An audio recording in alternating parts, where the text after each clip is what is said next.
Roberts, we are back at it again. How's everybody doing? So, this next video I think is kind of sad, important, and a basic showing of I told you so. For those of you that don't know, I say I told you so a lot. If that bothers you, I'm totally fucking good with that because I have every right to.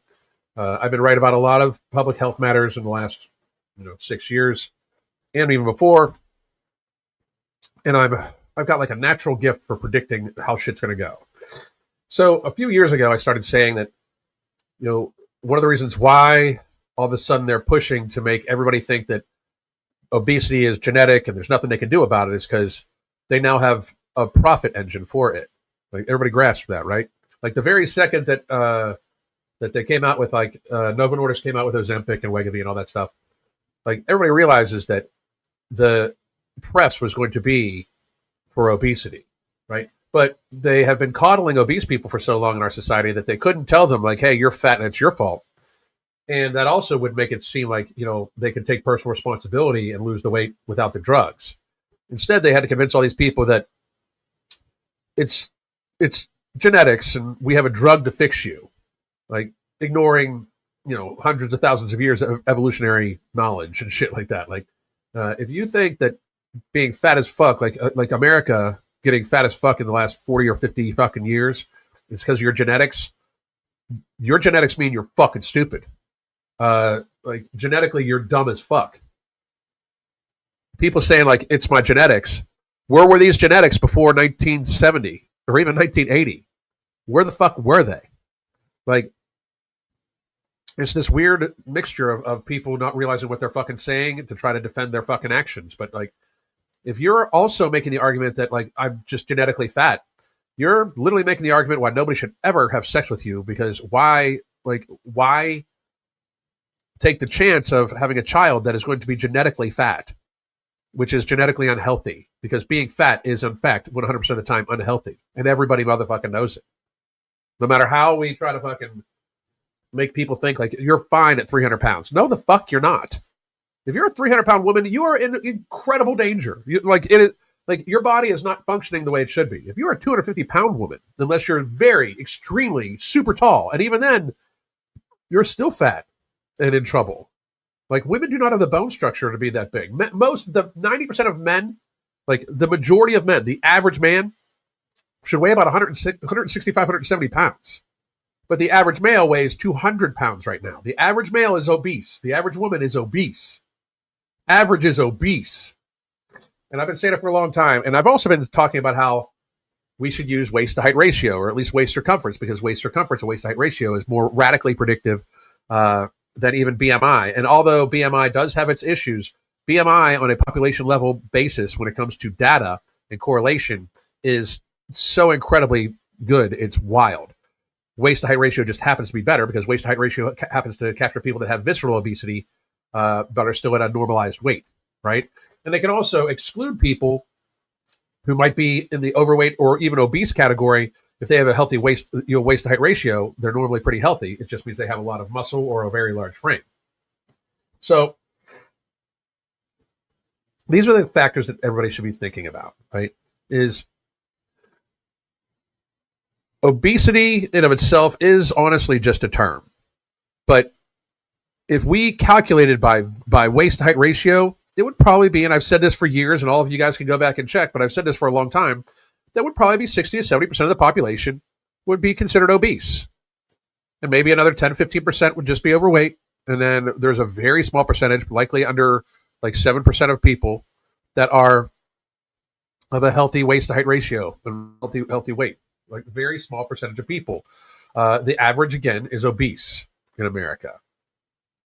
Believe me, the statistics argue that I'm right. And also, I've been to Walmart. I think you have too. And that argues that you're right. But this is Dr. Shawn Baker, right? And I did a long video on this already. Me and Dr. Alan Chen talked about this. But this is Shawn Baker. And he points out the things I've always been saying, is that now they will classify everybody as obese. It's the same thing as like how they'll classify everybody as ADHD, or they'll classify everybody as having some sort of mental illness or depression.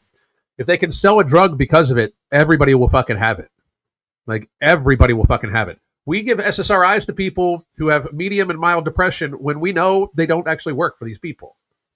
They still get prescribed, oftentimes by their general practitioner, somebody that has no mental health training at all, which is this. They don't. You're a pill farm, all of you. Like they want you on as many drugs as possible.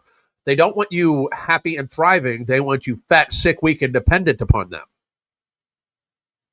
And the evidence is everywhere. But let's listen to Dr. Shawn Baker. Had him on before. Respect this man greatly. He's probably the father of the carnivore diet. I believe he's the one who gave it the name, the carnivore diet.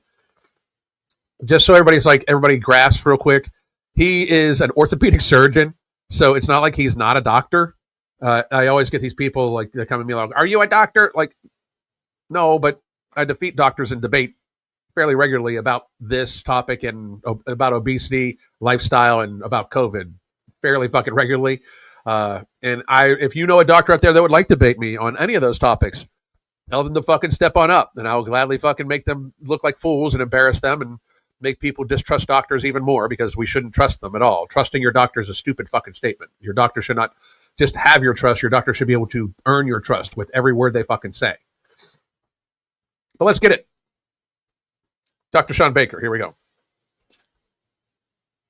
How stupid do they think we are? So recently, To answer your question, Shawn, they think everybody's very fucking stupid. Very.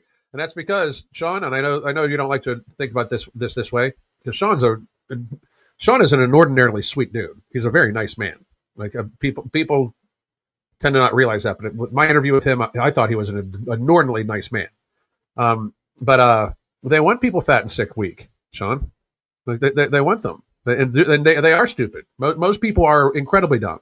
I would argue that the average IQ in America is pretty fucking low. New panel has come out to recommend changes in the way we define obesity, the so-called Lancet Foundation for Diabetes and Endocrinology, and this is supposed to be a independent panel free of influence. Yeah, an independent panel free of influence. By the way, I've had multiple endocrinologists as clients because that's how fucking good our weight loss program is. Because 40% of our clientele are doctors and nurses, like endocrinologists, surgeons.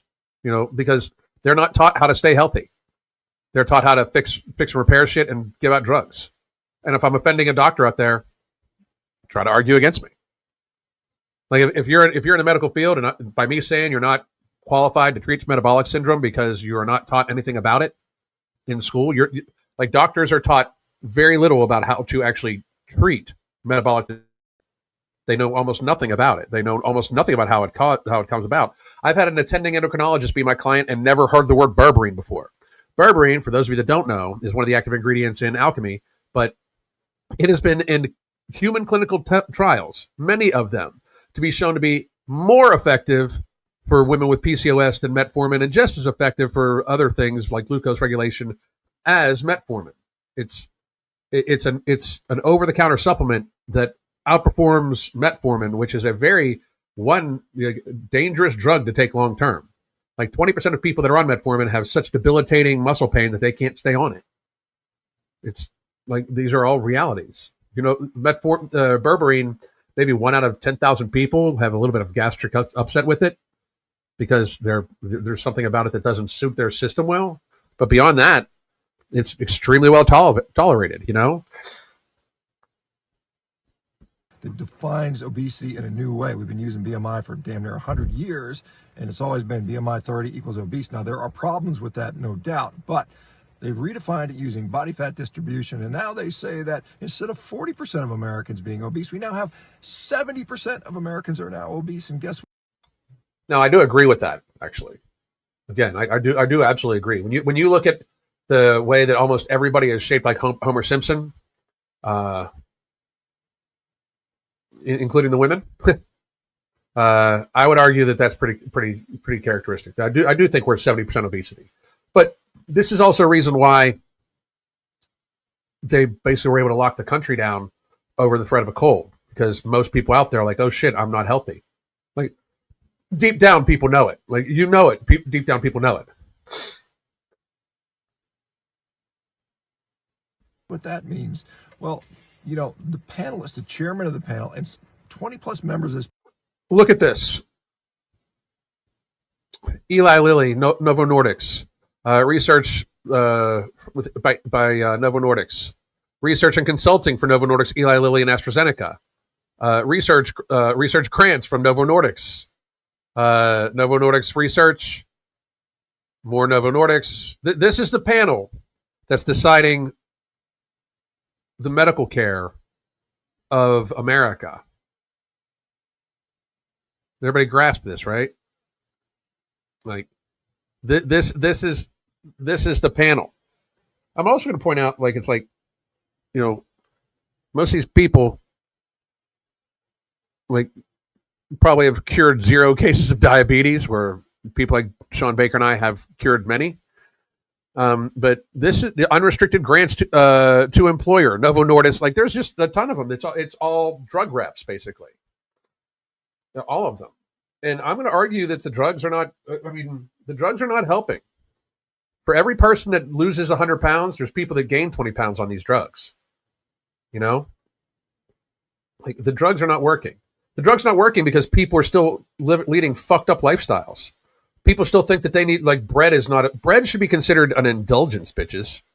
Like, there's no nutritional quality to bread besides it being fucking carbs. None. You know?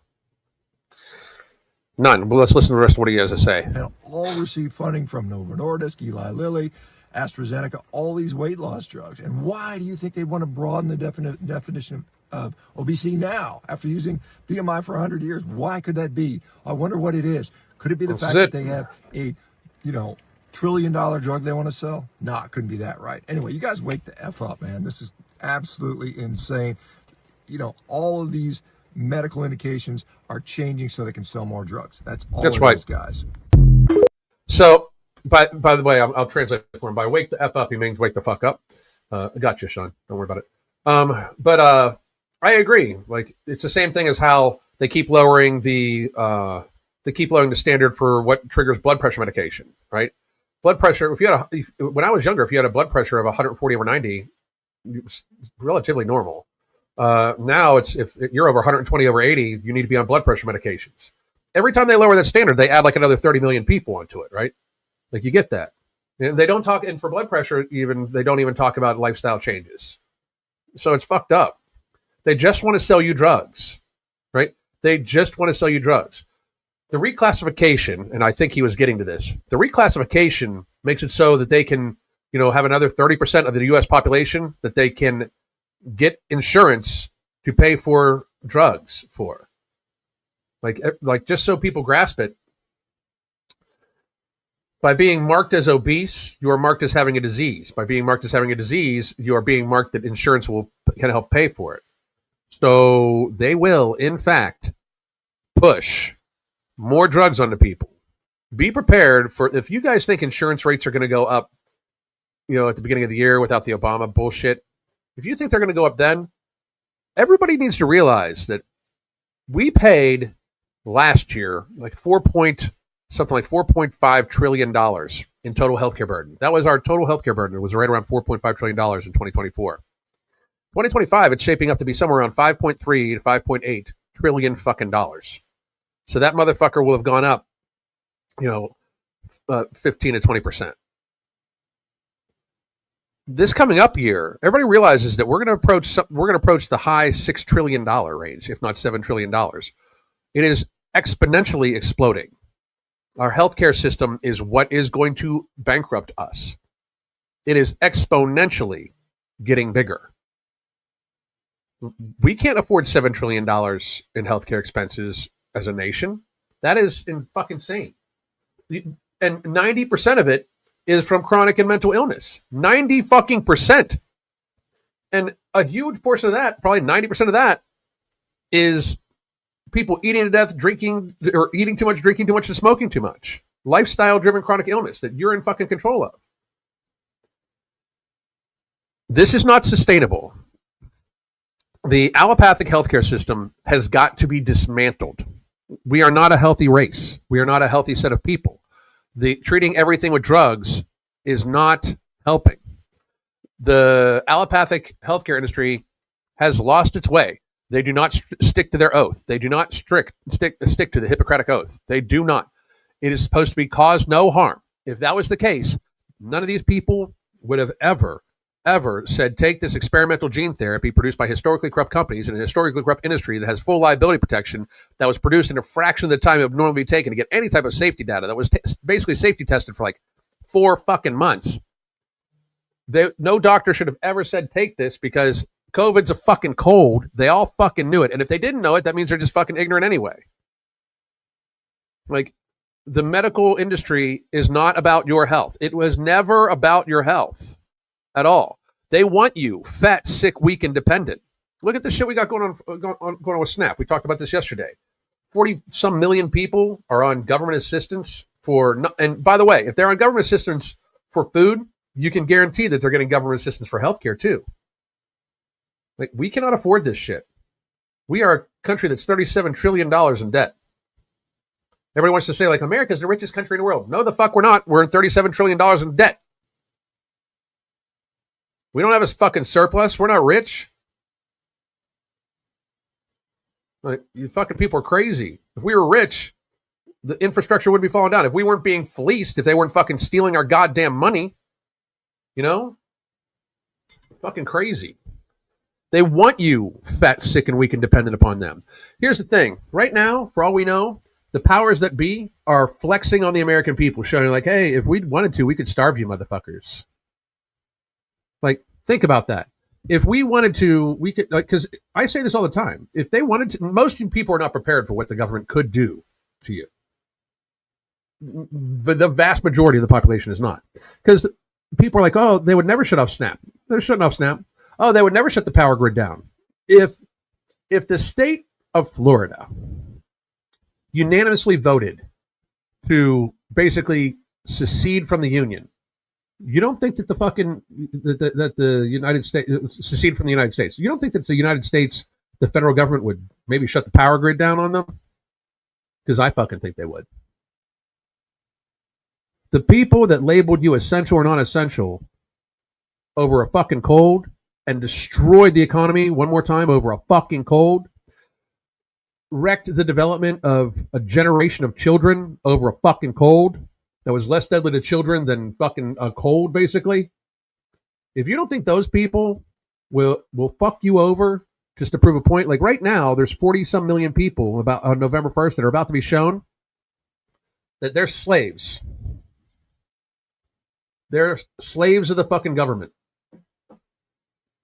If you depend on the government to feed you, house you, and take care of your health care, you're a fucking slave.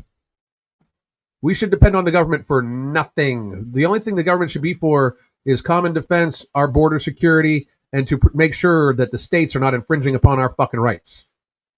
The federal government should arrest 0 citizens. There should be 0 citizens in the United States in federal lockup. You know why? It's not their fucking job. Their job is to protect our border, provide common defense, which is our military, and to protect our rights from the states. They should not be arresting people. They should not be in the arrest citizens like business. They should not be in the healthcare business at all. The federal government decides what healthcare is the correct healthcare.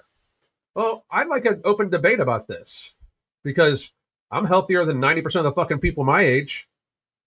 And I don't take any medications besides TRT. And TRT is not something that most doctors would want to give me anyway. They'd want to see me shrivel up and fucking like live like a little old man when I'm only in my mid 50s. And I can say only now because I'm on TRT and I feel like I'm in my fucking 20s again. Notice how hard they make it to get TRT and to get HRT. But everybody you know that's on TRT or HRT is so fucking happy they're on it. Like, think about that to yourselves. Men, women out there. Try to get TRT through your doctor. See how motherfucking hard that shit is. Like, see how dismissive they are about it. Right? And then talk to anybody you know that went on HRT or that went on TRT because their levels were very low and ask them how their fucking life is.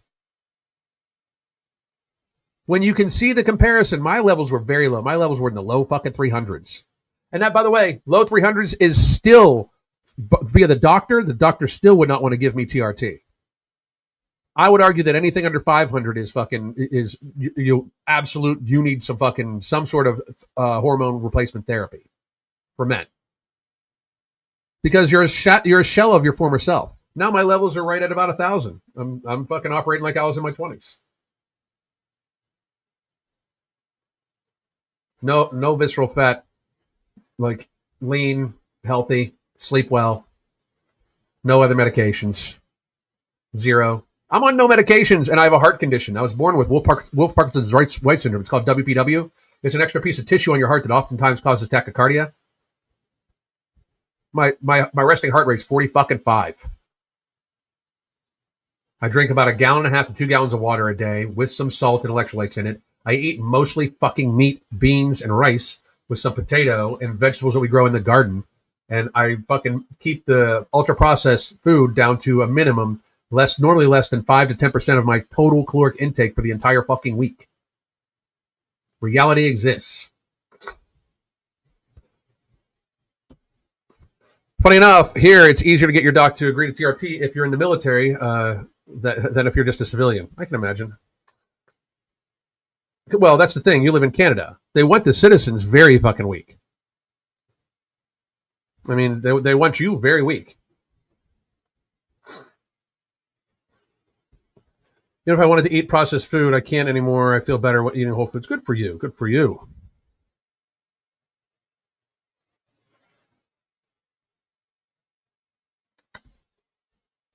Mm-hmm. All right, we'll take a little Q&A, and we'll go from there. Love eating beef, beans, rice, and squash with Greek yogurt. Most of my meals are that. Exactly. I mean, and it's people are like, oh my God, live a little. Like, I can walk up a flight of steps without gassing. You can't. I live more than you, technically, I think. Well, one more time, folks, here is where you can get our coaching. This is a 6-month deal. Daily communication, weekly video conferences. Please do check this out. My name is Alan Roberts. I'll probably be back tomorrow for 2, and I might be back later on this evening. I don't know. It depends on the project I'm working on. But I hope everybody has a fabulous day. And remember, staying healthy and staying away from the healthcare industry is an important thing in your life. Because just in case there was any other questions about it, the healthcare industry and medical error is one of the leading causes of death in America. It killed more the healthcare industry through medical error kills more people on the average than COVID ever fucking did. And they, in fact, cripple or permanently disable another 400 and some thousand people. So 370,000 people here, 25,000 or some are permanently disabled by the healthcare industry every year. And yet we're supposed to believe these motherfuckers as if they're like, know what the fuck they're doing. I will goddamn pass. I hope all of you have a great day. My name's Alan Roberts. Goddamn.